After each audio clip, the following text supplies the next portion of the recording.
জয়জিৎস English ক্লাসরুমে তোমাদের সকলকে স্বাগত জানাই।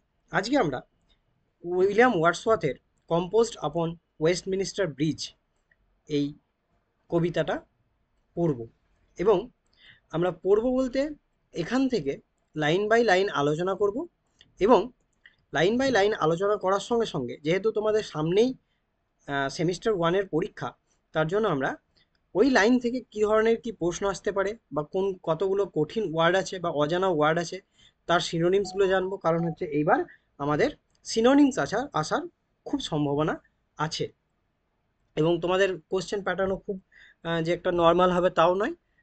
কিছু কিছু কোশ্চেন থাকবে যেগুলো বোঝা একটু শক্ত হবে, যার জন্য আমরা গোটা কবিতাটা ডিটেলসে বুঝবো, যাতে করে যত শক্তই বা যত কঠিন কোশ্চেনই আসুক না কেন আমরা যাতে সমাধান করে আসতে পারি। তো প্রথমে আমরা লেখক পরিচিতি সম্পর্কে জেনে নেবো, লেখকের সম্পর্কে অল্প কিছু জেনে নেবো।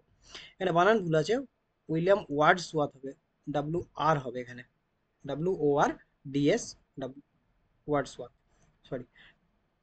তো দেখো ওয়ার্ডসওয়ার্থ যত সালে দিন জন্মগ্রহণ করেছিলেন সেটা ছিল 1770 সালের 7 এপ্রিল। যেহেতু লেখকের থেকে সেরকমভাবে কোনো কোশ্চেন আসার সম্ভাবনা কম, তার জন্য আমরা যেটুকু দরকার সেটুকু জেনে নেব। তো এত সালে তিনি জন্মগ্রহণ করেছিলেন, ঠিক আছে। তো তার কাকারাই তাকে পড়াশোনা, মানে যেহেতু তার মা বাবা মারা গিয়েছিল, তার জন্য তার কাকারা তার তাকে বড় করার দায়িত্ব নিয়েছিল এবং সে তার বোনের সঙ্গে তার পুরো জীবনটা কাটিয়েছিল, ঠিক আছে। তার বোনের নাম হচ্ছে ডরোথি। এই ডরোথির উল্লেখ আমরা এই কবিতায়, আমাদের কবিতায় পাবো।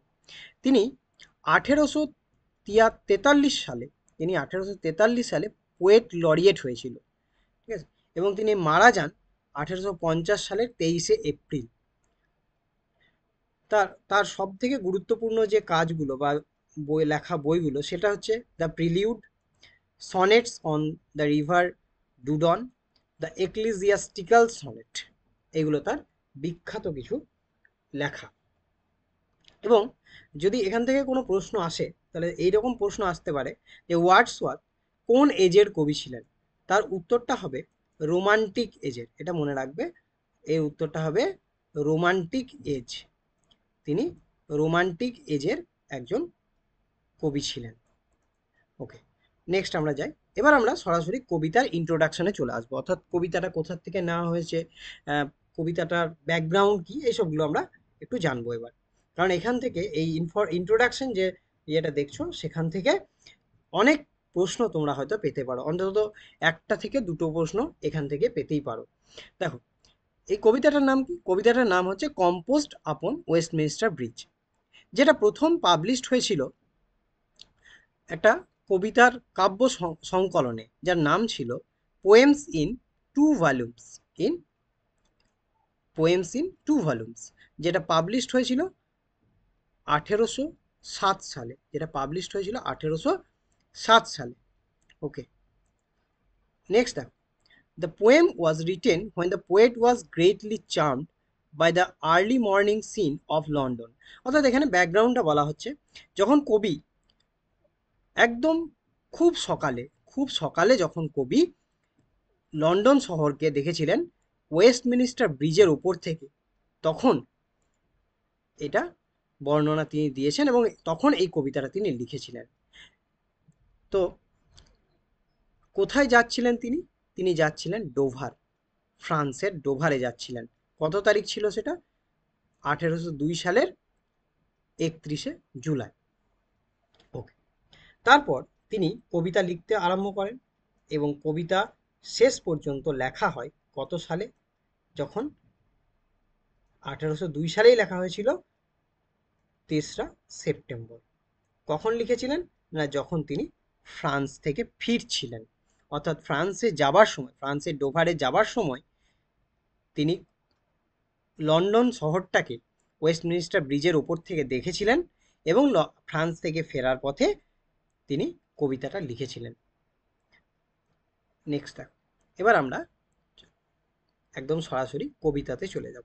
এখানে পুরো কবিতাটা দেওয়া আছে এবং আমরা একে একে এক একটা লাইনকে নিয়ে আলোচনা করব এবং খুব গুরুত্বপূর্ণ তথ্যগুলো আমরা জানব। দেখো কি আছে, প্রথমে আছে আর্থ has anything to show more fair. Fair মানে হচ্ছে সুন্দর, ঠিক আছে, ফেয়ার মানে হচ্ছে সুন্দর। তো দেখো এখানে বলতে চাইছে যে পৃথিবীর আর ভালো বা সুন্দর কিছুই দেখানোর নেই। অর্থাৎ কবি যখন লন্ডনের লন্ডন শহরটাকে ওয়েস্টমিনিস্টার ব্রিজ থেকে দেখছিল, ঠিক আছে, তখন কবির মনে হয়েছে যে লন্ডনের দৃশ্যটা এতটাই সুন্দর যে পৃথিবীর আর এর থেকে সুন্দর কোনো জিনিস দেখানোর নেই। অর্থাৎ এখানে যে ফেয়ার কথাটা আছে, এই ফেয়ার কথাটা বা এই পুরো লাইনটাতে যাকে নির্দেশ করছে, যার সৌন্দর্যটাকে নির্দেশ করছে, সে হচ্ছে লন্ডন, অর্থাৎ সিটি অফ লন্ডন। এখানে কিন্তু একটা গুরুত্বপূর্ণ প্রশ্ন আসতে পারে। কি প্রশ্ন? না, বলতে পারে যে এই লাইনটা তুলে দিতে পারে, যে লাইনটা তুলে বলতে পারে যে এখানে কোন জিনিসের বা কোন শহরের কথা বলা হয়েছে। তখন তোমাদেরকে উত্তর করে আসতে হবে সিটি অফ লন্ডন। ঠিক আছে, তো দেখো এখানে একটা ওয়ার্ড আমরা পাচ্ছি ফেয়ার। ফেয়ার মানে হচ্ছে সুন্দর, যার নিয়ারেস্ট মিনিং কি? নিয়ারেস্ট মিনিং হচ্ছে বিউটিফুল বা লাভলি। অর্থাৎ তোমাদেরকে দিয়ে দিতে পারে যে ফেয়ার, ফেয়ার এর অর্থ কি। তখন হয়তো অপশানে থাকলো বিউটিফুল, আগলি, ঠিক আছে, এগুলো থাকলো, তখন তোমাদেরকে সঠিক অপশানে টিক মারতে হবে। নেক্সট লাইন আমরা চলে যাব 2 নম্বর লাইন। তারপরের লাইনে কি বলছে? ডাল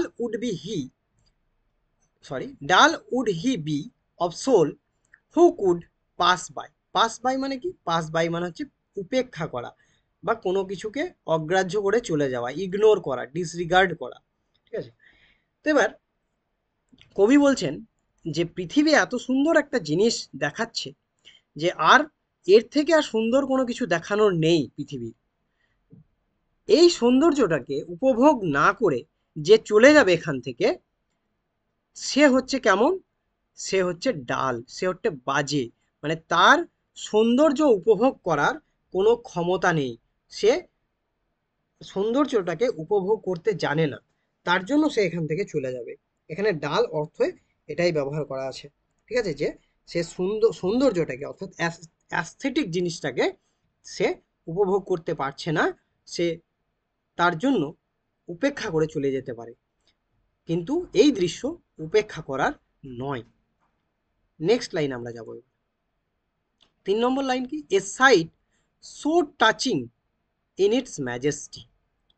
অর্থাৎ এই কথাটার মাধ্যমে কবি বোঝাতে চাইছেন যে এই দৃশ্যটা প্রচণ্ড হৃদয়মর্মী বা হৃদয়স্পর্শী, অর্থাৎ হৃদয়কে যেন ছুঁয়ে যায়, ঠিক আছে, এইরকম একটা ঘটনা। ইন ইটস ম্যাজেস্টি, ম্যাজেস্টি মানে তার মহিমায়, মানে সে এতটাই মুগ্ধ, মানে তার সৌন্দর্য অর্থাৎ সিটি অফ লন্ডনের সৌন্দর্য এতটাই মুগ্ধ করেছে কবিকে যে কবি বলছেন যে এটা অত্যন্ত মর্মস্পর্শী অর্থাৎ হৃদয়স্পর্শী, তার হৃদয়কে টাচ করেছে, ঠিক আছে, এবং প্রচণ্ড সুন্দর। আচ্ছা, এখানে ম্যাজেস্টি এই কথাটা আমরা জানবো। ম্যাজেস্টি মানে হচ্ছে স্প্লেন্ডার। এই ওয়ার্ডটা খুব ইম্পর্টেন্ট, এই ওয়ার্ডটা কিন্তু আসতে পারে। ম্যাজেস্টি এর অর্থ হচ্ছে স্প্লেন্ডার বা চমৎকার, ঠিক আছে। ম্যাগনিফিসেন্টও আসতে পারে। এখান থেকে আর একটা ওয়ার্ড তোমরা লিখে নিতে পারো, সেটা হচ্ছে ম্যাগনিফিসেন্ট। ম্যাগনিফিসেন্ট, ওকে। নেক্সট আমরা 4 নম্বর লাইনে যাই। 4 নম্বর লাইনে কি বলছে? দিস সিটি, অর্থাৎ দেখো এখানে বড় হাতের সিটির সিটা আছে, অর্থাৎ এখানে সিটিটাকে কি করা হচ্ছে? সিটিটাকে পার্সনিফিকেশন করা হচ্ছে, এখানে ব্যক্তি সত্তা আরোপ করা হচ্ছে তার মধ্যে, ঠিক আছে, এর মধ্যে একে পার্সনিফিকেশন করা হচ্ছে। অর্থাৎ এখানে কিন্তু একটা কোশ্চেন আসতে পারে, খুবই ইম্পর্টেন্ট কোশ্চেন, সেটা হচ্ছে আসতে পারে যে এখানে কোন ফিগার অফ স্পিচ ব্যবহার করা হয়েছে। এখানে বলতে পারে যে কোন ফিগার অফ স্পিচ ব্যবহার করা হয়েছে, ফিগার অফ স্পিচ। তখন কি বলবো আমরা? তখন আমরা এখানে বলবো যে ফিগার অফ স্পিচ ব্যবহার করা হয়েছে, কি ব্যবহার করা হয়েছে? না পার্সনিফিকেশন। পার্সনিফিকেশন যার মাধ্যমে কি করা হয়? কোনো কোনো বস্তুর মধ্যে ব্যক্তি সত্তা আরোপ করা হয়, পার্সনিফিকেশন, ঠিক আছে। তো দেখো পার্সনিফিকেশন করা আছে। দ্য সিটি নাও ডাথ, এই ডাথটা মনে রাখবে। ডাথ হচ্ছে আমরা এখন যেটাকে ডাজ বলি, সেই ডাজের প্রাচীন রূপ হচ্ছে does. Does like a garment, garment মানে জামা কাপড়, এখানে দেখো জামা কাপড়, পোশাক। দেখো এখানে একটা ছবির মাধ্যমে দেখানো আছে যে প্রচুর জামা কাপড়ের একটা ছবি দেখানো আছে, যার সাহায্যে তোমরা সহজেই বুঝতে পারবে যে গার্মেন্ট মানে হচ্ছে পোশাক।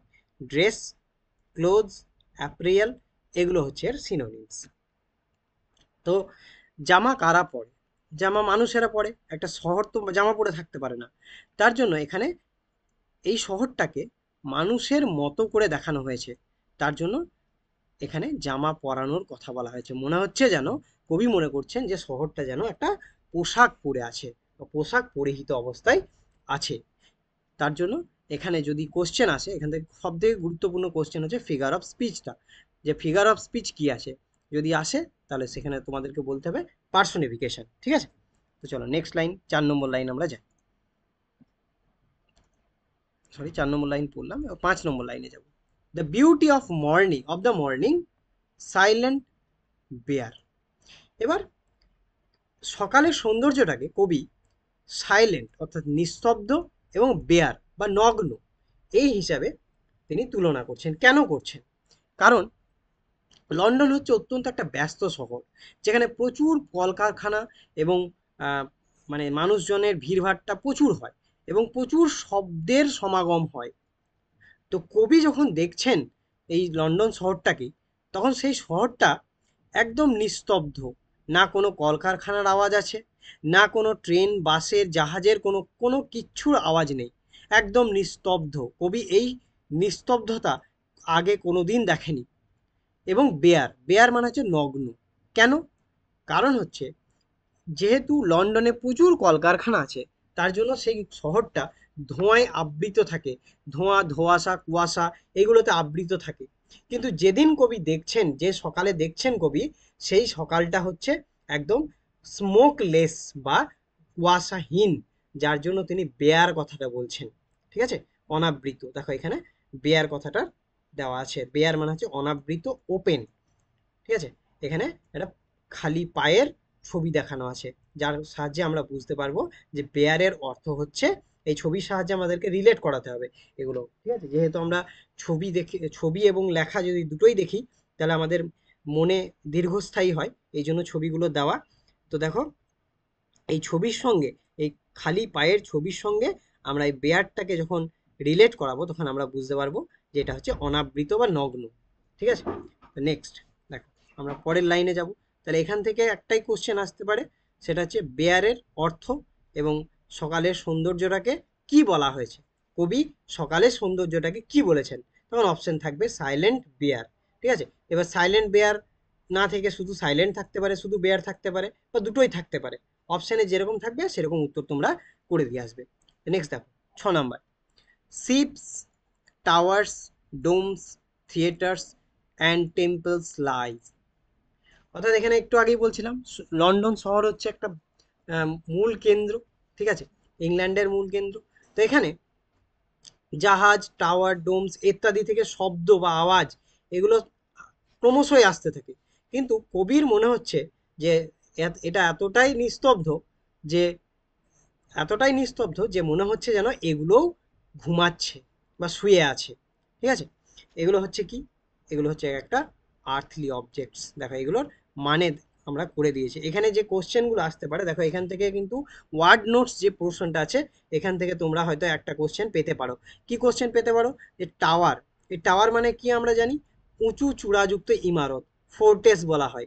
ঠিক আছে, দেখো এখানে আইফেল টাওয়ারের কথা একটা ছবি দেওয়া আছে, এখান থেকে আমরা বুঝতে পারবো যে টাওয়ার মানে হচ্ছে উঁচু একটা চূড়া বিশেষ ইমারত।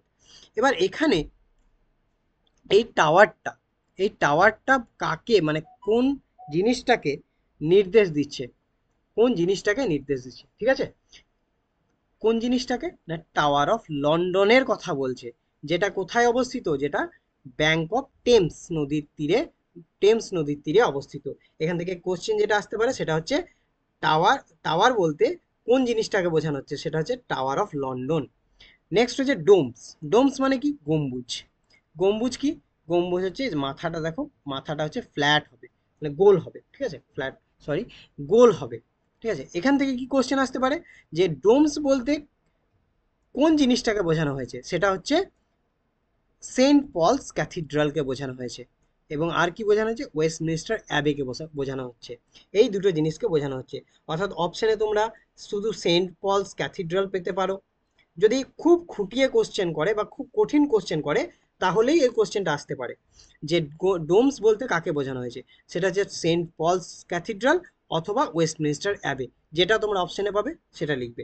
এবার টেম্পলস মানে আমরা সবাই জানি মন্দির বা উপাসনালয়, যার আরেকটা ইংরেজি শ্রীন, এবং এখানে একটা মন্দিরের ছবি দেওয়া আছে। নেক্সট দেখো, নেক্সট কি, next 7 number line, open আনটু the fields and to the sky. কোনগুলো, ওই যে ডোমস, তারপর টাওয়ার্স, শিপস, এগুলো মনে হচ্ছে যেন একদম পৃথিবীর দিগন্তে বা হরাইজনে মিলিত হয়েছে, হরাইজনে মিলিত হয়েছে, এবং পৃথিবী এবং জমি যেখানে মিশছে, অর্থাৎ যেটাকে হরাইজন বা হরাইজন বলছি বা দিগন্ত বলছি, সেখানে যেন এগুলো মিশে যাচ্ছে, এতটাই নিস্তব্ধ অবস্থায় আছে। এই আনটু, আনটু শব্দটা আসতে পারে, এই আনটু হচ্ছে টু এর পুরনো ফর্ম, টু আমরা যে প্রিপোজিশন টু ব্যবহার করি সেটা। এবার এখানে তোমাদের প্রশ্ন আসতে পারে যে আনটু, দুটো প্রশ্ন আসতে পারে, সেটা হচ্ছে আনটু, এই আনটু কি, কোন পার্টস অফ স্পিচ, সেক্ষেত্রে তোমাদেরকে বলতে হবে এটা একটা প্রিপোজিশন, ঠিক আছে, এটা একটা প্রিপোজিশন। আর অথবা আসতে পারে যে আনটু কথার অর্থ কি, সেক্ষেত্রে বলতে হবে টু। হলো, নেক্সট লাইনে যাই আমরা। এবার 8 নম্বর line, all bright and glittering in the smokeless air, in the smokeless air. এবার অল ব্রাইট, অল ব্রাইট বলতে ওই যে ডোমস, থিয়েটার, টেম্পলস, শিপস, এইগুলোর কথা বলছে। এইগুলো সব কি হচ্ছে, এইগুলো সব রৌদ্রে, অর্থাৎ যে ধোঁয়াহীন, ধোঁয়াহীন বাতাস, সেই ধোঁয়াহীন বাতাসে সূর্যের আলোয় একদম উজ্জ্বল এবং চকচক করছে, ঠিক আছে। এখান থেকে সেরকমভাবে কোনো প্রশ্ন আসার আহ, সম্ভাবনা তো আমি দেখছি না। যদি আসে তাহলে এইখান থেকে আসতে পারে যে অল কথার অর্থ কী। সেক্ষেত্রে ধরো তোমাদের ওই যে ম্যাচিং টাইপের যেগুলো হয় সেগুলো আসতে পারে, হয়তো এইদিকে অল এই ধরনের কিছু দিয়ে দিল, আর ওইদিকে ডোমস, তারপর থিয়েটার, এইসবগুলো দিল, দিয়ে ম্যাচ করাতে বললো। এরকম এমনি নর্মাল কোশ্চেন আসার সম্ভাবনা খুব কম, যদি আসে তাহলে হয়তো এই অর্থগুলো আসতে পারে, যে স্মোকলেস বা গ্লিটারিং মানে কি, গ্লিটারিংটা আসতে পারে। গ্লিটারিং একটা নতুন শব্দ তোমাদের কাছে, গ্লিটারিং হচ্ছে ঝলমল করা, তার মানে শাইনিং। তো এখানে একটা মানে আকাশের ছবি দেওয়া আছে, নক্ষত্রযুক্ত আকাশের ছবি দেওয়া আছে যেখানে ঝিলমিল করছে। আর স্মোকলেস এখানে দেখা একদম পরিষ্কার পরিচ্ছন্ন একটা ছবি, মানে পাহাড়ের ছবি দেওয়া আছে। নেক্সট লাইনে যাই আমরা, 9 এবং 10 নম্বর লাইনকে আমরা একসাথে পড়বো। দেখো, never did sun more beautifully steep, steep মানে কি, পরিস্নাত বা সিঞ্চিত, অর্থাৎ বাথ বা সোপ, ঠিক আছে। তো এর আগে কবি কখনো সূর্যকে এত সুন্দরভাবে উঠতে বা এত সুন্দরভাবে প্রজ্বলিত হতে দেখেনি। In his first splendour, valley, rock or hill, এবং সূর্যের আলোয় এই ভ্যালি, রক অর্থাৎ পাহাড়, পর্বত, এগুলোকে কোনোদিন এত উজ্জ্বলভাবে, উজ্জ্বলতার সঙ্গে জ্বলতে দেখেনি কোনো দিন এর আগে। এর আগে কবি যতবার দেখেছেন ততবার লন্ডনের আকাশ ছিল ধোঁয়াযুক্ত এবং শব্দযুক্ত লন্ডনকে দেখেছেন, কিন্তু এত সকালে এসে এত সুন্দর, এত স্নিগ্ধ লন্ডনকে তিনি দেখেননি, ঠিক আছে। তো দেখো এখানে হয়তো দিতে পারে যে যে সূর্য কাদের ওপর পড়ছে, বা কাদের কাদেরকে উজ্জ্বল করছে বা স্প্লেন্ডার করছে, কাদেরকে, এই যে তিনটের মধ্যে যে কোনো একটা অপশানে থাকতে পারে, বা তিনটেই এই অপশানে থাকতে পারে, ঠিক আছে। যেরকম অপশানে থাকবে সেরকম তোমরা উত্তর করবে। হয়তো ভ্যালি থাকলো শুধু, বা ভ্যালি, রক অর হিল থাকলো, এটা। বা হয়তো তোমাদের ট্রু ফলসের যে এমসিকিউ গুলো করার চেষ্টা করেছে সেগুলোও দিতে পারে, যে এখানে আহ, এরকম দিয়ে দিল যে ইন হিজ ফার্স্ট স্প্লেন্ডার, দিয়ে ভ্যালি, রক অ্যান্ড মাউন্টেন দিল, কোনোটাতে অপশন বি এ দিল হয়তো valley, valley, mountain and valley, mountain and hill দিয়ে দিল, ঠিক আছে। এবার আর একটা দিল ভ্যালি, রক অ্যান্ড হিল। এবার তুমি লাইনটা পড়ে বুঝতে পারছো যে উত্তর কোনটা হবে, ভ্যালি, রক অ্যান্ড হিল। এগুলো একটু ভালো করে পড়ে যাবে, এখান থেকে সাধারণ প্রশ্ন হওয়ার সেরকমভাবে কোনো সম্ভাবনা দেখছি না। তা দেখো নেক্সট। এবার এটা হলো এই এই 8 লাইন 8-10 লাইন যেটা পড়লাম এর আগে পর্যন্ত, এই এই 8 লাইন, এই 8 লাইন হচ্ছে অক্টেভ। আমরা একটু পরে এই নিয়ে আলোচনা করব একটু পরে। তো দেখো 11 নম্বর লাইনটা দেখি। Never saw I, never felt a calm so deep. এত শান্ত, এত গভীর শান্ত বা শান্তি বিরাজ করতে কোনোদিন কবি এর আগে দেখেনি বা অনুভব করেনি। দেখো এখানে একটু ভালো করে লক্ষ্য করো, নেভার স আই, এটা ঘোরানো আছে। কি হতো? আই নেভার, নেভার স। এবার কেন করেছে? এখানে কেন শব্দটা উল্টানো আছে, আসতে পারে কোশ্চেনটা। যদি খুব ডিপলি কোশ্চেন করে তাহলে আসতে পারে যে এখানে কেন ঘোরানো আছে। কেন ঘোরানো আছে? স্ট্রেস দেওয়ার জন্য বা এমফ্যাসিস দেওয়ার জন্য। এখানে এখানে এই বক্তব্যটাকে, অর্থাৎ এই শান্তিটা, লন্ডনের যে শান্তি বিরাজ করছে সেই শান্তিটাকে জোর দিয়ে বোঝানোর জন্য এই অর্ডারগুলোকে এলোমেলো করা আছে, ঠিক আছে, উল্টানো আছে।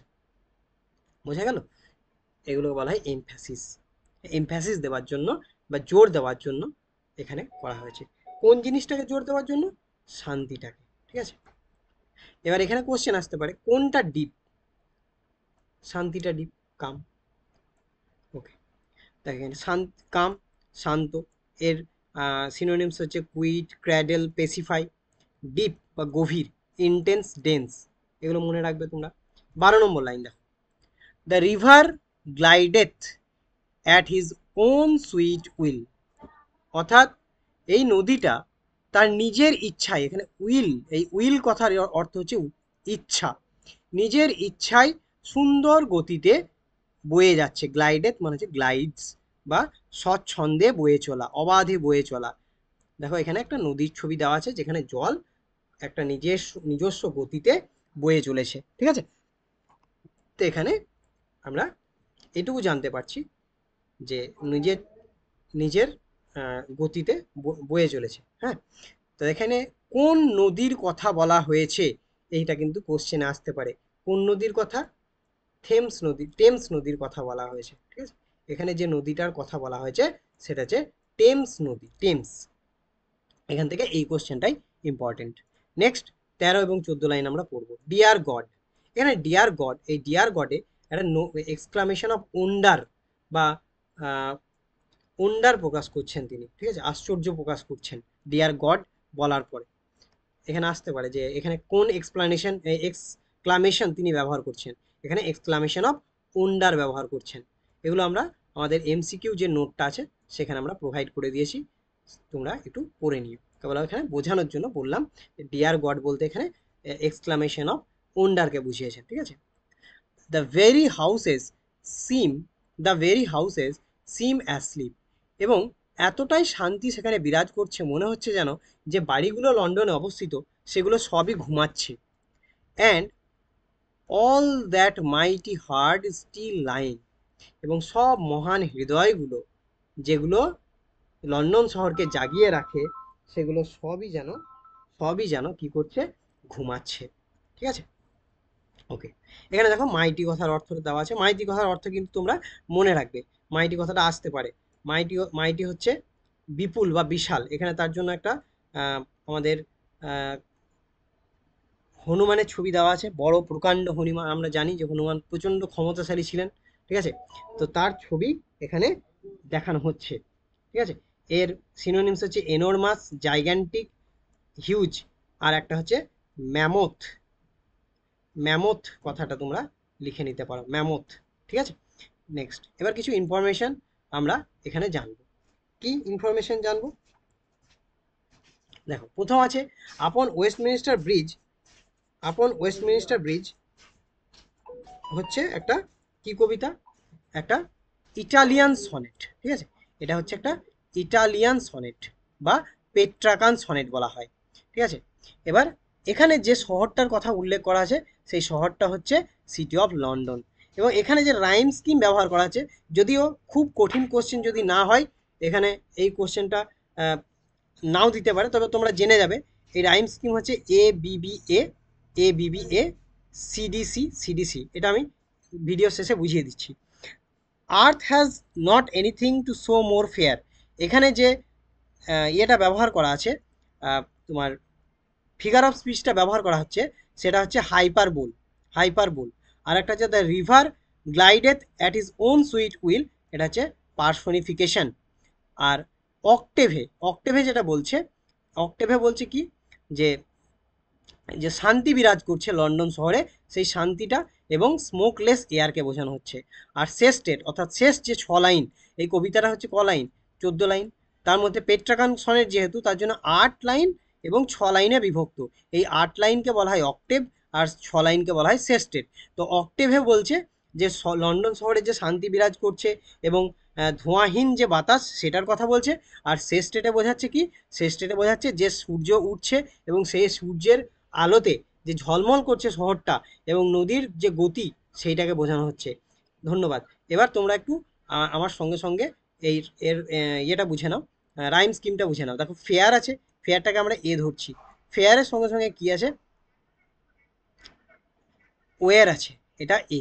ঠিক আছে, ফেয়ার ওয়ের। এখানে একটা দেখো একটা মিল আসছে, বাই, বাই, বাইকে আমরা বি ধরবো, তার সঙ্গে ম্যাজেস্টি, একে বি ধরছি, তাহলে এ বি বি এ হলো। আবার দেখো বেয়ার, ফেয়ার ওয়্যার, তারপর আবার বেয়ার, আবার এ ধরছি এটাকে। আবার লাই, লাই আছে, এটাকে বি ধরবো। দেখো বাই, স্টার, ম্যাজেস্টাই, লাই, স্কাই, এটাকে আমরা বি ধরছি। আবার এয়ার, দেখো বেয়ারের সঙ্গে এয়ারের একটা মিল আছে, তার জন্য আমরা এ ধরছি। তাহলে হলো এ বিবি এ, আবার এ বিবি এ। এবার দেখো শেষ স্টেটে চলে এসো, স্টিপ, এটাকে আমরা সি ধরছি, কারণ এটা ফেয়ার ওয়্যার লাই বা এয়ারের সঙ্গে কোনো মিল নেই, এর জন্য আমরা আলাদা স্টিপ ধরছি। এরপর হিল, এটাও আলাদা, এই জন্য এটাকে আমরা ডি ধরবো। ডিপ, এই ডিপটা কিন্তু দেখো স্টিপের সঙ্গে মিল আছে, তার জন্য সি ধরছি এটাকে।